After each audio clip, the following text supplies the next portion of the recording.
Describe the community plan for La Ventana Ranch. Sure, all great communities, no matter how big or small, have two things, part science and part art. We've looked really closely for La Ventana at, the functionality, access, location, the sciences, but we've also looked at how do you create a great community where people want to be. And that's not some abstract notion of beauty, it's actually a place where people want to be. And the part art is also context of how it connects in its setting. So the plan for La Ventana has taken all that into consideration. It's a place where people can live, where they can walk. We've got extensive trails, open space, parks, excellent buffers. As you arrive on the project, it feels welcoming with extensive landscaping and connections to place. So, Ken, what is the importance of the buffers?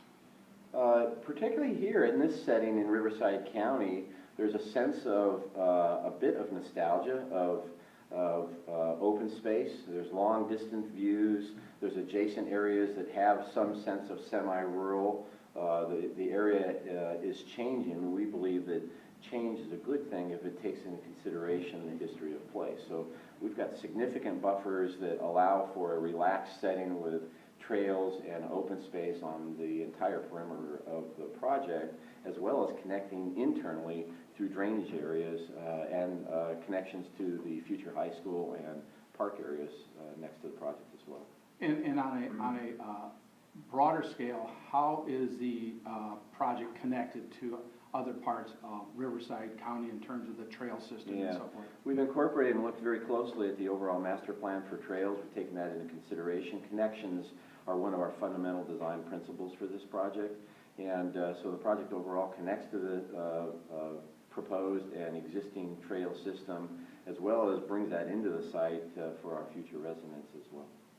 Thinking about La Ventana Ranch in terms of its special nature, what 3 or 4 things come to mind immediately that you believe makes La Ventana Ranch a very special place? Well, it is unique, notwithstanding the open space and trail elements that we just discussed. There's also a 15-acre regional park that's included, which we're really excited about. It includes a memorial for military veterans. There's a certain sense of topography that provided a great location for that memorial for the veterans as part of the overall vision. We're also adjacent to the future high school site, and we've incorporated drainage areas and trail connections to the high school as well. So if you live in La Ventana, you'll be able to connect to the high school from a walking perspective, which we think is very unique, particularly in this area of Riverside County.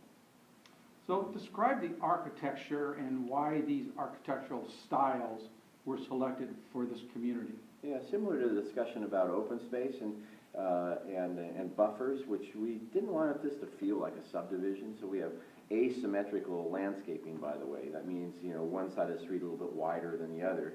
We carried that theme through the architecture as well, basically the California vernacular. We focused the architecture to be ranch or farmhouse or craftsman that evokes earlier California in terms of the overall architectural theme. And just getting a little bit more deeper into the parks and open space that are part of La Ventana Ranch, can you a little bit more detail Sure. on the parks and the open space? Yeah.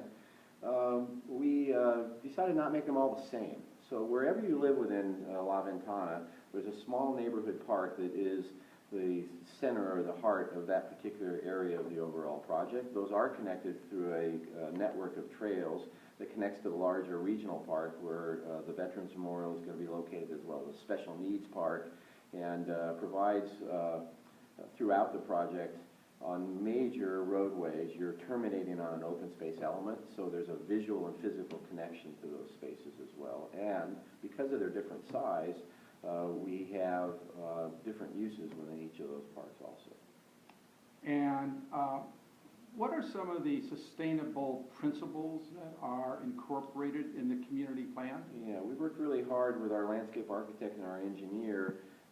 There is drainage areas within the project. We utilize those for sustainable purposes, for retention of water and for responding to water quality needs, not just to have a retention area, but actually incorporate that from a landscape perspective into the overall theming for the project. And that, along with the extensive trails and walking, we're going to encourage a really strong pedestrian environment with the project as well. And in terms of creating a very distinct place, what role will a new high school play in creating that distinctive sense of place? Well, it's certainly an energizer, and you know, we've been really fortunate over the years to use those energizers as, you know, key elements of future development. In this case, the high school is unique. Anytime you can bring in education to help with residential living, it elevates the place. It adds value, and we think by paying attention to that high school site, the adjacent regional park, the trail system, and future residential that does speak and evoke architecture from the California vernacular, we think that helps create a great place.